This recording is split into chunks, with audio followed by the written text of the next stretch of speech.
Vikings staring down some pretty gnarly O-line issues, going up against one of the best pass rush teams in the league in the playoffs. How are they going to deal with that? And we'll talk about so much more on Twitter Tuesday on the Locked On Vikings podcast. You like that on 3, 1, 2, 3, you like it! You are Locked On Vikings, your daily Minnesota Vikings podcast, part of the Locked On Podcast Network, your team every day. Hello, everybody. Welcome to the Locked On Vikings podcast, part of the Locked On Podcast Network, your team every day. As always, I'm your host, your pal, and the kid you copied off in math class. My name is Luke Braun. You can find me on Twitter at Luke Braun NFL. You can find the show on Twitter at Locked On Vikings. Thank you so much for making Locked On Vikings your first listen of the day. You can also find this show on Amazon Fire or Roku. Just download the Locked On Minnesota Sports app. Today's episode is brought to you by Prize Picks. It's daily fantasy made easy. Pick 2 to 5 of your favorite players, and if they score more or less than their Prize Picks projection, you can win up to 10 times your money on entry. First-time users receive a 100% instant deposit match up to $100 with promo code Locked On. That's PrizePicks.com, promo code Locked On. It's Twitter Tuesday. That means you can send me questions. You can always send me questions whenever you want at Luke Braun NFL or at Locked On Vikings. I'll either save them for Twitter Tuesday, maybe just answer them on the spot if I feel like it. You can also send emails to lockedonvikingspodcast@gmail.com. Fill out the Google form in the show notes if you'd rather do that, or just leave a YouTube comment. I'll probably see it. So let's get into the questions. And I've got a whole bunch about O-line and Giants, etc. But we'll start with one that comes from Get Quackin', who asks, how did Oli Udoh do these last 2 games at right tackle? Do you think he'll be serviceable for the playoffs with or without Bradbury? So with or without Bradbury, I don't think has too much bearing on it. I mean, everybody affects everybody, and football is symbiotic, and I will talk more about that later. But O-line in particular are more heavily influenced by the guy immediately next to them, so that's probably more about Ed Ingram, who we know who he is. Here is my Oli Udoh eval, and I have a much more in-depth thing at Patreon that I went over after the Packers game that kind of showed what his strength is and where we can be worried. Oli Udoh is an incredibly powerful human, and he's always been really, really good at any situation in O-line that comes down to strength, which, by the nature of that position, is quite a few situations. Like that it comes up a lot, and I think it's why he's worth being on a roster. I don't think he gets quite enough range with his pass sets. I think he could just stand to cover more ground. And I think he struggles a little bit more with quickness. But, and I went over this more on Patreon, what really killed him, patreon.com/Luke Braun NFL, by the way, and it's free to watch. So you don't have to join me unless you want to. But the deal with Udoh at guard was a lot of the things that you learn as a tackle require a lot more patience and different timings. And at guard, everything just needs to be like as fast as possible. And it's really a lot harder to get that down. And so moving Oli Udoh back to tackle, kind of all those problems stop mattering. And then he's just like a reasonably okay tackle with some issues. And he plays very, very tall. I really don't like that. I think he's got to get his knees bent a little better, getting bent at the waist a little better. And that's just technique. And he plays a style, he likes to do the hug technique, which is where you seed your chest. You just let them get into your chest, and if they're going to bull rush me back, they're going to bull rush me back. And I just have to be strong enough to stop that. And you are strong enough to stop that. But because he plays so much taller, that leverage is just even worse than it usually is. And so he gets blown back a lot for a strong guy. But then eventually you can get your hands kind of on the outside of their shoulders, and you can stop any lateral moves. And the only way for them to go is through you, and it's hard to get through Oli Udoh. That's the way he likes to play, and he hasn't given up a lot of pressures in these last couple games. It is certainly going to be a backup out there against Kayvon Thibodeaux, who is pretty well tailored. I'm like worried about that matchup. He's pretty well tailored to take advantage of that skill set. He is fast and he is quick, and he doesn't necessarily want to be the bull rush, go through you kind of guy. Like that's not his game. So I think that matches up poorly for the Vikings with Oli Udoh. So I'm a little bit worried about it against Thibodeaux, like specifically, but as a player, I think you could definitely do worse with backups. Like I would be more worried if this was Rashad Hill, I think. at the end of 2021, when Rashad Hill was finally like benched permanently for Christian Darrisaw, I was pretty happy to see him off the field though. So I might be a little too low on Rashad Hill there. But I guess I'll take that, but it certainly is something I'm concerned about.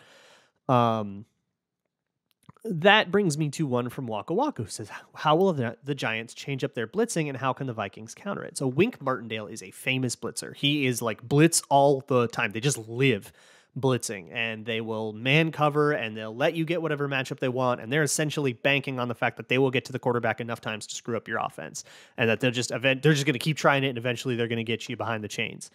That worked out okay against the Vikings. But the way you counter blitzes, this is the same way you counter everybody's blitzes. You have to be really, really on your P's and Q's with your protections. You have to really treat everybody like a threat.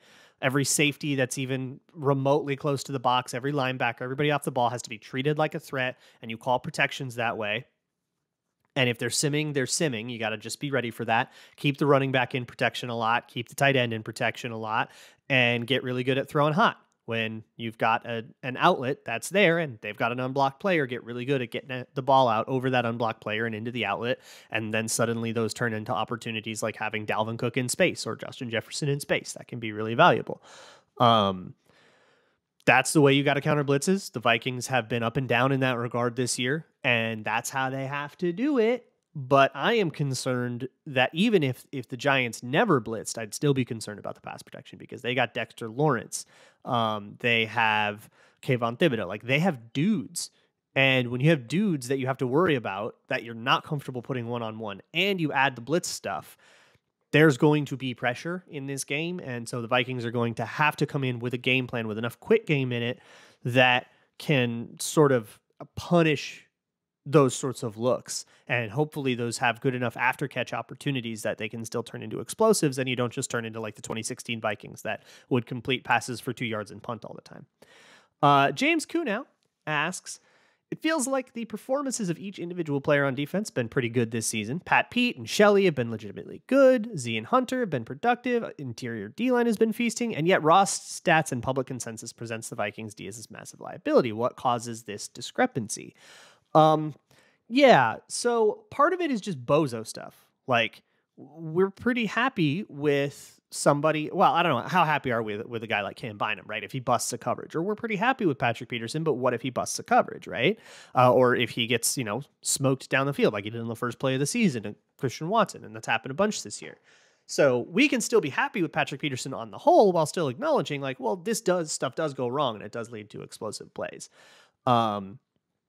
But I think on the whole, the Vikings, until like the Colts game, really, like until all the way into December, they ran a very soft, very vanilla zone. They ran like preseason looking playbook. It was really gross. And it was really easy to pick that apart. We went over that ad nauseum about how the middle of the field was always just this really easy place to throw the ball. And every offense has a rhythm skinny post in it that you can just, doesn't matter if your quarterback is a college player, you can just do that rhythm. And the Vikings defense sort of played right into those easy plays. So call that a scheme issue, I guess, but it was also an issue of reading slowly. I don't think Eric Kendricks has had a very good season at all in coverage. And I don't think that's necessarily his fault. I don't think he suddenly turned into a bad player, and that's never really the case. He probably can give people more credit than that. But it's more that he's got a lot of stuff to process that he doesn't have 8 years processing. And so it's sort of like making him revert back to being a rookie, and that he's got learning to do. And then he'll be late to break on things, and a step late is a step of space, and a step of space is enough for a quarterback to make a completion. So it's stuff like that, and Jordan Hicks being slow, or Brian Asamoah being slow to read, Bynum, Metellus, those guys over the middle. And then, sometimes you do get, Duke Shelley just gets beat inside on a dig route, or Patrick Peterson getting beat over the middle, or a safety being laid over the top. I don't think these guys have had perfect seasons. I'm reasonably happy with how they project forward, but that doesn't mean that there aren't mistakes, and that doesn't mean that we can't expect more mistakes moving forward. I have a whole bunch more questions that I want to get to, so we are going to do that.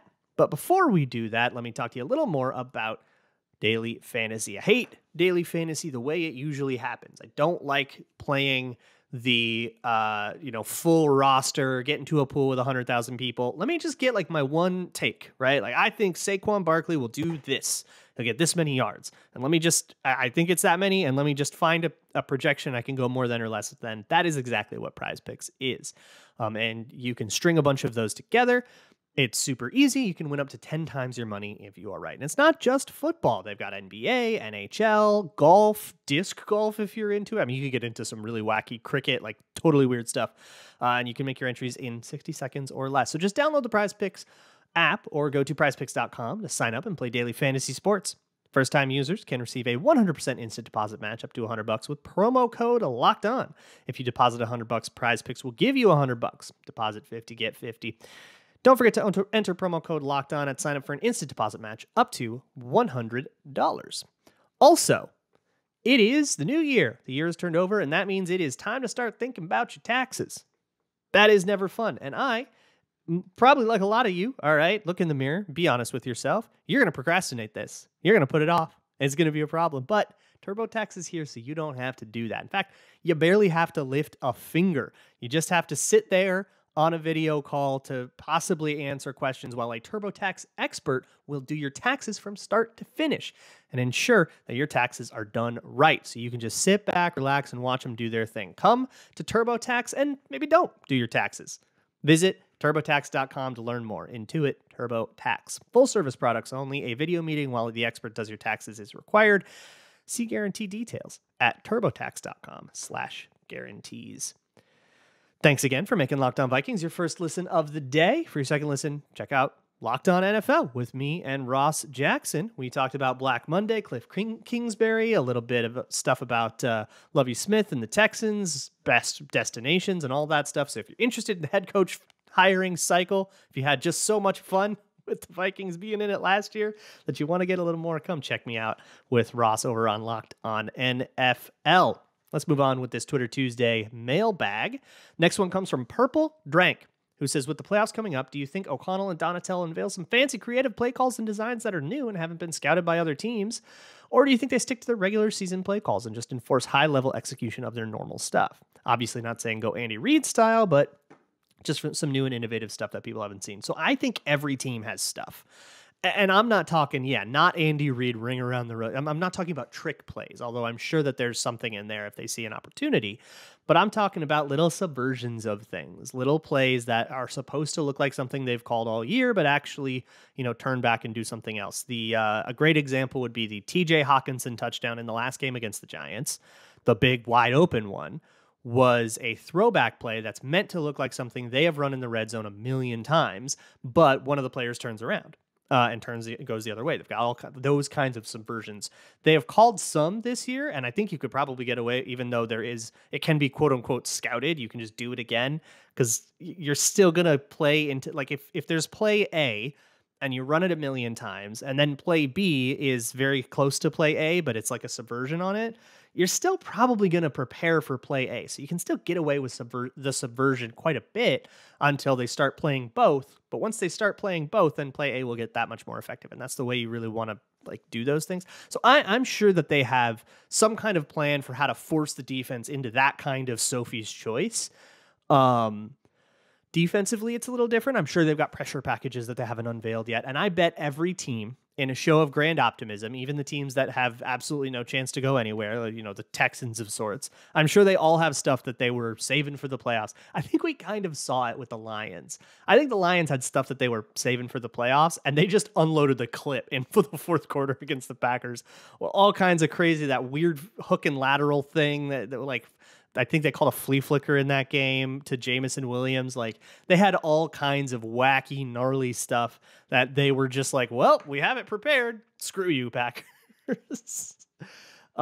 Speaking of that one, Beergut Nilsson, which is a fantastic Twitter app, by the way, says, I just need someone to explain to me what Rasul Douglas was doing on the kick before the half in the Lions-Packers game. So if you missed it, there was a halftime kickoff, right before halftime, halftime field goal right before the half with 5 seconds left. And the Lions were kicking, the Packers were going to ice the kicker to call a timeout. Now, when you ice the kicker, sometimes kickers like that because they will hike the ball on the timeout and say, oh, we just barely didn't get the playoff. And the kicker will actually use it to get a practice kick in. Rasul Douglas was not having this. So he literally walked up the line of scrimmage, like full on neutral zone infraction, didn't care about it, and swiped the ball away from the center. And then one of the Lions blockers kind of shoved him and said, hey, what are you doing? Rasul Douglas turned around and punched him in the face, like punched him right in the helmet, and got a 15-yard penalty, which made the kick a whole bunch easier. Really dumb stuff.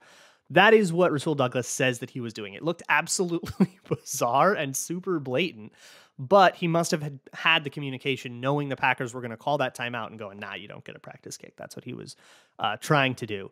The punch in the face was just a loss of control, and you just can't do that. And they also had the Quay Walker thing. So I think a bit too emotional of a night for the Packers, I guess, which turned out to matter a lot because it came down to the end. Kyle Umptvet says, what has happened to our low red zone offense these last few games? We seemed automatic earlier on in the season, but play calls down there seem to lack the imagination they had early on. I'm not sure if I agree with this. I looked back at least the last two games, because if you want to go back to the Giants game, I think they actually had some pretty cool red zone stuff that scored. Against the Bears, they just scored on run plays, which is fine. Like, you just call zone, and if you can score, you don't need creativity. Just go get them, right? Fastest way to the end zone is north-south. But they had a couple of failures in the low red that you probably remember, right? After the punt block against the Packers, they go run, and then Justin Jefferson slips, right? Yeah, I guess they could have done like some weird pass goal line stuff. But I never really mind when you're on the 2-yard line, just lining up and trying to pound it in. We've gotten enough CJ Ham and Dalvin Cook and Alexander Madison touchdowns that way that I think that's a perfectly defensible thing to just line up and run. And if it doesn't work, just do it again. But yeah, it doesn't work. And you're just going to remember that a little bit better because you're just so frustrated about it, you know? But yeah, I mean, you had a guy fall over in the end zone in one of them. And then in the Bears game, you had this red zone problem where it was just all about the clock not working, or it was about not approaching the clock correctly. And Cousins kind of admitted like that he just shouldn't have checked down and inbounds to let the clock keep running so you couldn't get the field goal unit out, that kind of stuff. It's bozo stuff, you know? It's mistakes that you can fix, but I don't really see like a pattern that's like, oh no, our red zone offense is having this specific problem. No, they just messed a couple things up, and it feels very consecutive to you because you're just remembering those things. But Alexander Madison scored 2 goal line touchdowns against the Bears. I'm not concerned about it. Skull Actuary says Jake's dad, Skull Actuary's name is Jake. So Jake's dad is named Kirk. Jake will name his next child Kirk if the Vikings win the Super Bowl. What are the odds Jake is happy in 9 months? That super depends on if you would be happy to have a child named Kirk. And since your father is named Kirk, I imagine you are. The odds of that right now, according to BetOnline, are about 33-1 Vikings Super Bowl odds. You can find those odds and many, many more at betonline.net. BetOnline is your one-stop shop for all things Grambling. You can find Super Bowl odds, of course, specific Super Bowl matchups. The most common is 40-1 with the Vikings, would be against the Chiefs. 45-1, Vikings-Bills Super Bowl. I know a lot of people would love to see that. The 0-4 Bowl. You can find all of that, or just bet on a basketball game or a hockey game. Do whatever you want. It's betonline.net. Bet right in the middle of a game or an event. You can do that as well. Bet on the next play or drive, or how the game is going to end. Will his team make a comeback? All that stuff. You can find all that once again at betonline.net, where the game starts. Moving on with this Twitter Tuesday mailbag. The next one comes from Nathan Jives, who says 2 of the 3 teams in our division made adjustments that beat us the second time we played them after losing the first, Packers and Lions. How much do you think O'Connell has learned from these 2 losses? Yeah, it's interesting because the way the Lions adjusted was a really ballsy move. The Lions functionally shut down Justin Jefferson in their first matchup, right? Like it was like 1 catch for 14 yards or something like that. They kind of backed off of that because it really cost them that first game, that Lions game, because they left Amani Oruwariye one-on-one with Adam Thielen, and he got a million holding penalties, and they turned out to convert like super key first downs and stuff, and that was unacceptable.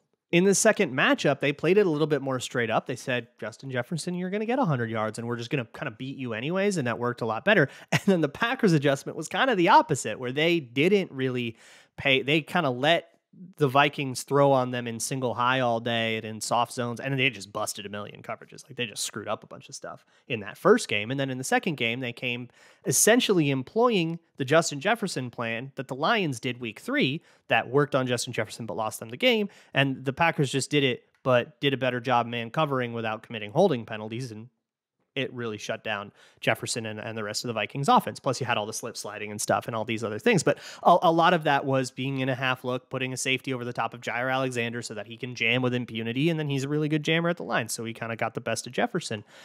So that's really interesting. I think when it comes to the Giants, I don't know if those lessons are applicable because the way the Giants played is just different. It's just a different game plan, and they're coming off of a different context, and they lost for a different reason. And we'll see if they double down on it and say, well, we think we got close enough, but we can just do this again. Or if they come in with a whole new plan. I don't know. The Vikings won't know. And it's going to be kind of a little bit of a war game, right? I don't know if they come in with something different. What should we prepare for? That's all part of the gamesmanship. Pace asks, am I the only one that wants Joseph to miss the first extra point on Sunday because the Vikings are 6-0 when Joseph misses an extra point? True. Wow. Great call. Absolutely. Why don't you just shank one right quick, Greg Joseph, and so that we can move on to the divisional round. I love it. Chris says, do you think any of the starting quarterbacks in the NFC North will remain there 3 years from now, or 2 even? 2 is probably pretty easy. 3 years from now, so that'd be 2025. Would you still have, I mean, Aaron Rodgers has to be gone by then, right? Like, he might retire now. Justin Fields, if I had to guess, I don't think the Bears will take him for a second contract the way that things are right now. He is an amazing scrambler, like incredible, right? I mean, he's like breaking Michael Vick records, but the passing, the way the Bears passing offense has been, and I've talked to Lauren Cox about this too at Locked On Bears a little bit, is just not functional enough. It's just not diverse enough. You got to have more pitches than that. That scramble thing is awesome, but you can't be only that. Lamar Jackson is not only that, you know. Mahomes, Allen, those guys are not only this. They can scramble. They can get huge plays scrambling. Kirk Cousins has gotten explosive plays scrambling.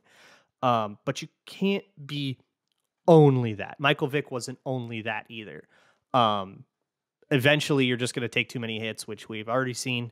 And Justin Fields takes too many hits in the pocket too. It's just he doesn't protect his body as a quarterback well enough, and that's going to shorten his career and stuff. But it's also like he's made really elementary mistakes setting protections, and that concerns me a lot for him because I liked him coming out. I wanted to see him do well, even though it was at the Bears, just because I thought he'd be so fun if he did well. But I'm concerned that his ability in the passing game is not developing properly. Some of that's not his fault, right? He's behind this terrible O-line, and then that teaches you the habit of dropping your eyes and going to scramble instead of keeping your eyes up. That's what kind of sets guys like Pat Mahomes apart. So it really set Russell Wilson apart back 2012, 2013 when he was breaking out, was that his eyes never went down. He would scramble, he would run around, but his eyes always stayed up. And that's why I think he's the best pure Fran Tarkenton comparison we have in the modern era, where a guy like Mahomes will just run for it, and Russell Wilson is a little bit more reticent to do that. Justin Fields, way too quick to drop his eyes. And that's a habit that has only gotten worse as the Bears have continued to fail to protect him and as he's failed to protect himself. That's my quick Justin Fields rant. So if I had to guess, by 2025, the Bears have a new quarterback. Hey, they might even draft that guy this year. I think the Lions have somebody different than Jared Goff, and I think if they do get somebody different than Jared Goff that actually works out, I think that is absolutely a team to be feared. I think the best odds of a quarterback in the NFC North staying through 2025 is Cousins. And the way he has played this year, I think they're going to extend him. It would be my guess, at least, that they're going to add more. He's going into a contract year. He won't want to play on a contract year. He'll want to go back to the negotiating table. And I think the Vikings will be more than happy to do it, considering that the relationship with his team and his coach and everything has been so positive this year. I think they'll be more than happy to do it. And that might keep him here through 2025. Franklin Fowler says, I think the Vikings are playing very conservatively over the past month to try to get to the playoffs as healthy as possible. How much do you expect the play calling to change now that it's win or go home? I think the most conservative thing that they've done, because they have introduced new looks over the last month. Ed Donatel has turned this into a man cover defense. Like that's completely different than everything we saw from week 1 all the way through the Lions game. I think the second Lions game, like all the way this whole season, they've been like way different after that. They've turned into a man defense. So I think that'll continue, and that's a more aggressive thing.